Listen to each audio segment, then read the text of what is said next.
આજના રામનવમીના પાવન દિવસની આપ સર્વેને હાર્દિક શુભકામના અને જય સીતારામ. મિત્રો, આજે આપણે સૌ રામનવમી ઉજવી રહ્યા છીએ, ત્યારે આપણા સિવાય દુનિયામાં બીજા દેશો પણ છે કે જ્યાં રામ પૂજાય છે અને રામને ઈષ્ટનો દરજ્જો છે.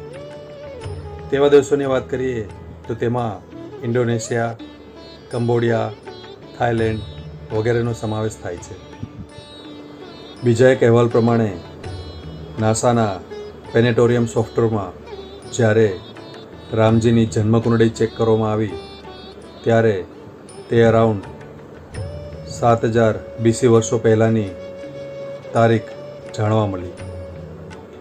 તો આ બધી પ્રાપ્ત માહિતીઓ જાણીને એઝ એ ઇન્ડિયન આપણને આપણી ભારતીય સંસ્કૃતિ અને સનાતન ધર્મ પર ગર્વ હોવો જોઈએ.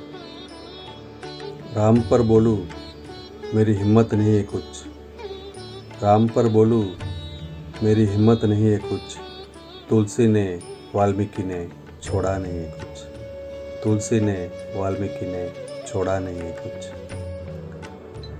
રામના જીવન ચરિત્ર વિશે વાત કરીએ તો રામ આત્મવિશ્વાસી છે, રામ શાલીન છે, રામ મર્યાદા પુરુષોત્તમ છે અને રામ બેસ્ટ લીડર પણ છે.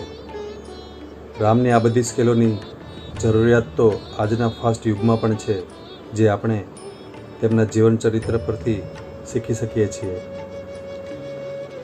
રામે અંગદને ડિપ્રેશનમાંથી બહાર લાવ્યા અને બેસ્ટ કોમ્યુનિકેટર બનાવીને રાવણ પાસે દૂત બનાવીને મોકલ્યા.